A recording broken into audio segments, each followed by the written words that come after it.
Hello student, कैसे हैं आप सब। एक बार पुनः आप सभी का आपके अपने चैनल सीयू कोचिंग क्लासेस पर स्वागत है। क्लास 12th मैथ्स एनसीईआरटी में चैप्टर आपका 4 चल रहा है, जिसमें एक्सरसाइज 4.4 करा रहे हैं। एक वीडियो ऑलरेडी मैंने बना रखे हैं और इस एक्सरसाइज के जो क्वेश्चन है आते हैं एनुअल एग्जाम में। ठीक है, अब देखिए कई स्टूडेंट कहते हैं कि सर आप बहुत ज्यादा क्वेश्चन करा रहे हैं। मेरा मतलब ये है कि आप अधिक से अधिक प्रैक्टिस करें। जितना आप मैथ में प्रैक्टिस करेंगे मेरे भाइयों, उतना ही आपसे मैथ्स बनेगा। आप किसी भी राइटर का बुक उठा लें, एनसीईआरटी में किसी भी राइटर का ले लें। जैसे मैं एनसीईआरटी राइटर का सिवलार और नवबोध पढ़ाता हूं, जो अपने क्षेत्र में चलता है।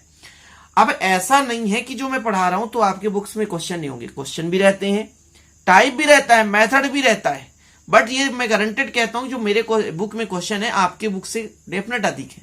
तो मैं जितना क्वेश्चन कराऊं, यदि आपसे बनने लगेगा तो आप डेफिनेट ही अपने बुक का सारा क्वेश्चन कर सकते हो। ठीक है, तो ये थोड़ा सा आपको समझाने का तरीका ये था मेरा कि आप लोग ये मत चिंतित हो कि आप लोग इस बुक से पढ़ाई कर रहे हैं तो आपसे नहीं बनेगा मैथ, आप लोगों से पूरा बनेगा। ठीक है, तो चलिए आज का वीडियो स्टार्ट करते हैं। देखते हैं पहला क्वेश्चन, महत्वपूर्ण है, इसे अंत तक जरूर देखना। तो देखिए पहला क्वेश्चन है, सारणी देके रखा है आपके पास, साइन एक्स है, cos x, sine x plus alpha. यहाँ पर साइन ए प्लस बी, यहाँ पर आपका वाई के फॉर्मेट में है, यहाँ पे भी साइन ए प्लस बी का फॉर्मूला लगेगा और यहां पर भी साइन ए प्लस बी का फार्मूला लगेगा। कुल मिलाकर साइन ए प्लस बी का फार्मूला आपसे याद होना चाहिए। साइन ए प्लस बी इक्वल होता है साइन ए कास बी प्लस कास ए साइन बी। ये फार्मूला आपको याद होना चाहिए। क्लियर? तो चलिए आगे हल करना शुरू करते हैं। तो यहां पर हमने माना है डेल इक्वल, ठीक है, मान निकालना इसलिए हमने डेल मान लिया और यहां पर लिख लिया ताकि जल्दी से अपन सॉल्व करें। चलिए इसको तोड़ते हैं, ठीक है ना। डेल इक्वल, तो यहां पर साइन एक्स है तो साइन एक्स रहेगा, फिर आपके पास कॉस एक्स है तो कॉस एक्स रहेगा। साइन ए प्लस बी का होता है साइन ए कॉस बी यानी अल्फा हो जाएगा, प्लस कॉस ए यानी कॉस एक्स, साइन बी मतलब साइन अल्फा हो जाएगा। क्लियर? इसके बाद आपका है साइन बाई तो साइन बाई हो जाएगा, यहां पर है कॉस बाई तो कॉस बाई हो जाएगा, फिर है साइन ए प्लस बी का तो साइन ए कॉस बी यानी cos alpha plus cos A sine B तो मतलब साइन अल्फा हो गया। क्लियर? इसके बाद साइन जेड है तो साइन जेड रहने दीजिए, फिर यहां पर कॉस जेड है तो कॉस जेड रहने दी।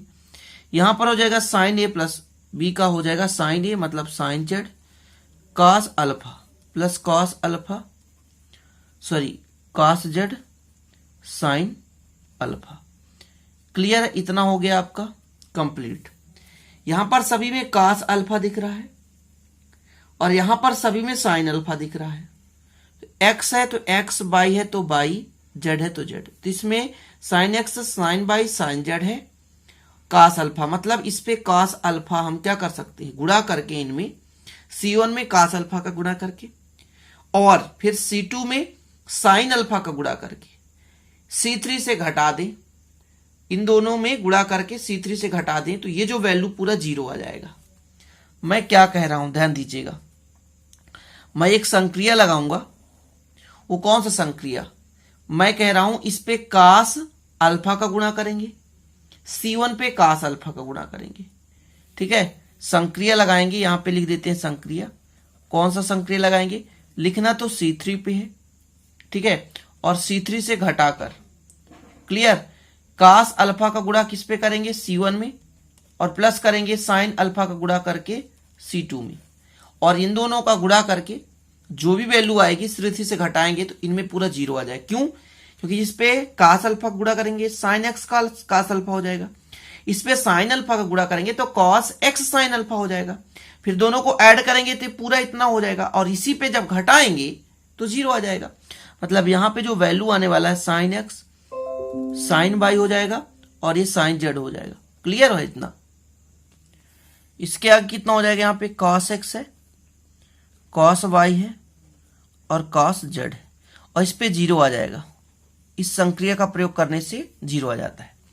अब आपको पता होगा कि किसी भी स्तंभ में यदि कोई पंक्ति के सभी अवयव या किसी स्तंभ के सभी अवयव 0 है तो उसका प्रसार कितना होता है? 0 आता है ना। तो यहां पर आपका जो डेल इक्वल आएगा कितना आएगा? डेल इक्वल 0 आएगा, क्योंकि C3 के सभी अवयव शून्य है। तो यहां पर आप लिख सकते हैं क्योंकि C3 के सभी अवयव क्या है? शून्य है, सभी अवयव शून्य है, सभी अवयव क्या है, शून्य है। शून्य होने के कारण इसका प्रसार कितना आ गया, 0 आ गया।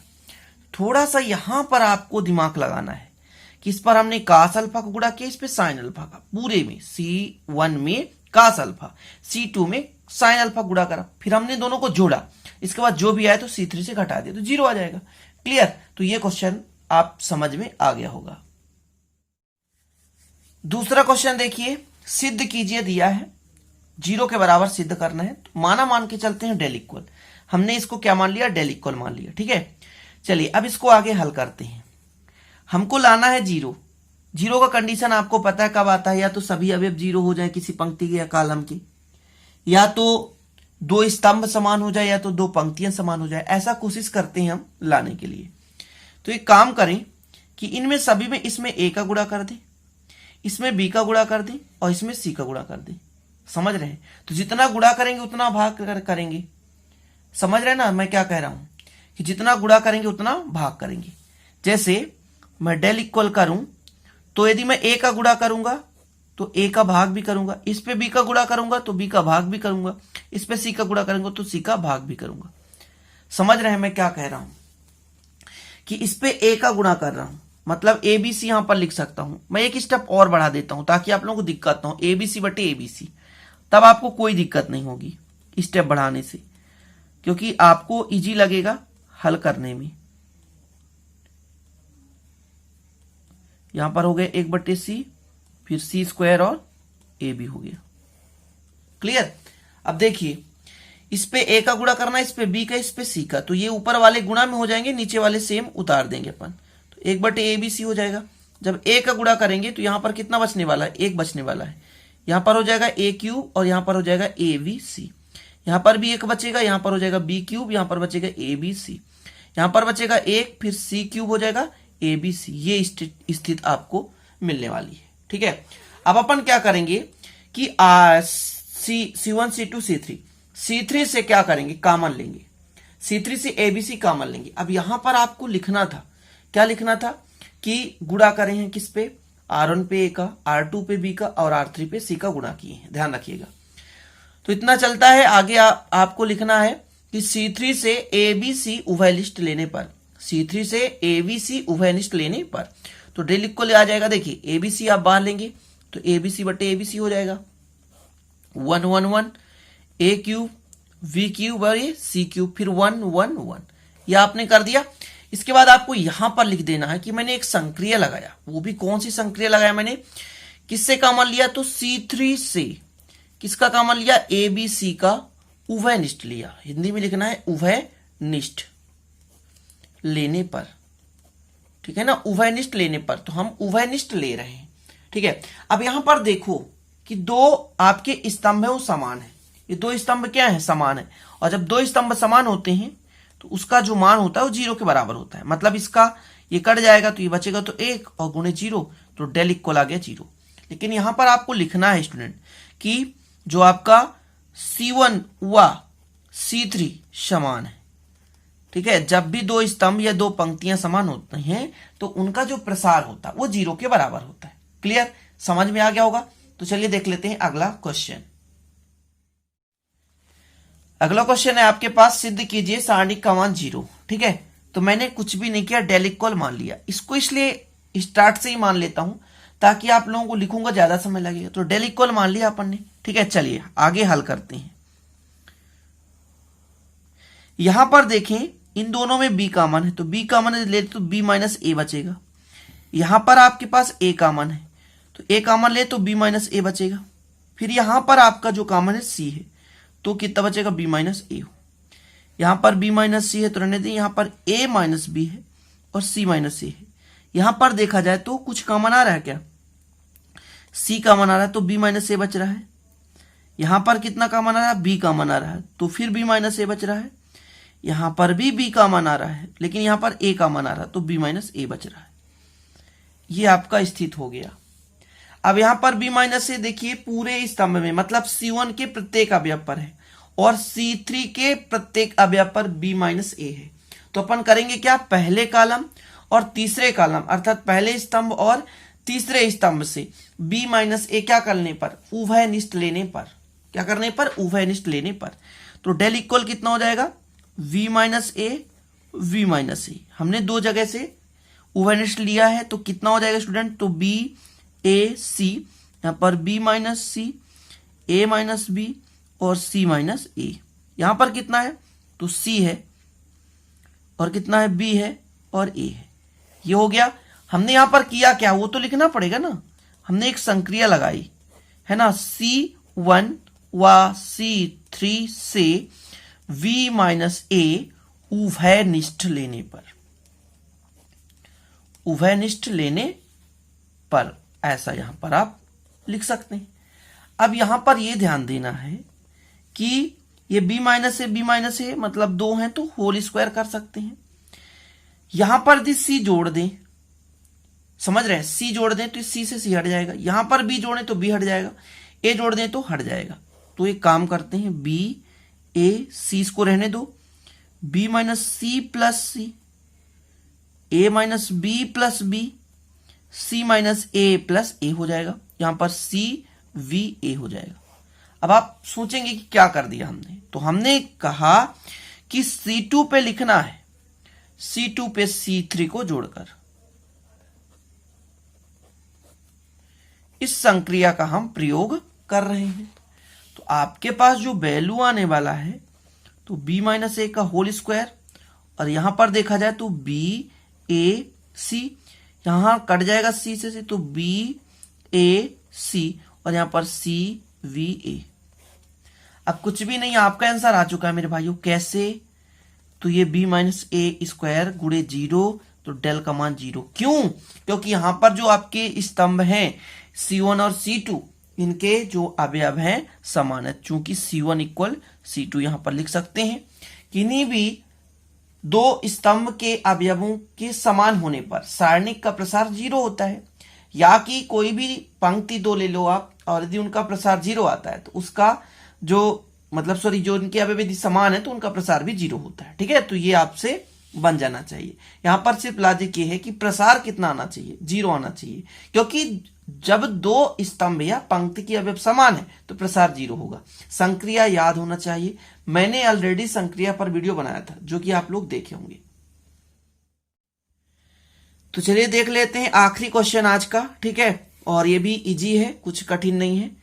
तो आपके पास डेल इक्वल इतना देके रखा है, इसका हमको मान निकालना है, सारणिक का मान निकालना है। तो इस पे हम संक्रिया लगाएंगे। कौन सी संक्रिया लगाएंगे? ध्यान दीजिएगा।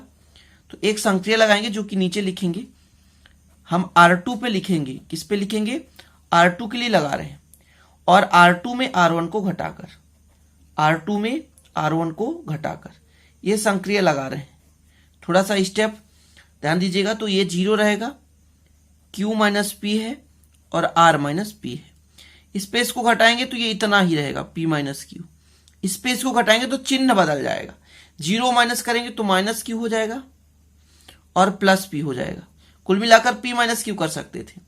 इसमें इसको घटाएंगे, इसमें इसको घटाएंगे, ध्यान दीजिएगा। तो R माइनस Q में किसको घटाएंगे?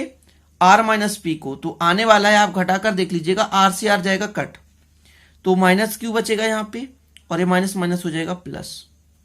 ठीक है, यहां पर हो जाएगा P minus R, Q minus R, और ये 0 है। अब एक और संक्रिया लगाएंगे।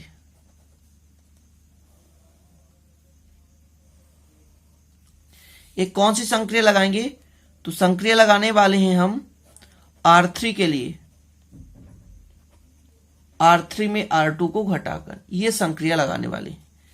तो यहां पर 0 है तो 0 रहने दो, Q माइनस P है तो रहने दीजिए, R माइनस P है तो रहने दीजिए। यहां पर P माइनस Q है, इसको अरेंज कर दें तो ये भी P माइनस Q है, यहां पर भी P माइनस Q है। घटाकर देख लीजिए कितना आएगा। स्पेस को घटाएंगे तो उतना ही आएगा, P माइनस R। यहां पर जो है इसमें इसको यदि घटा दें तो कितना आने वाला है?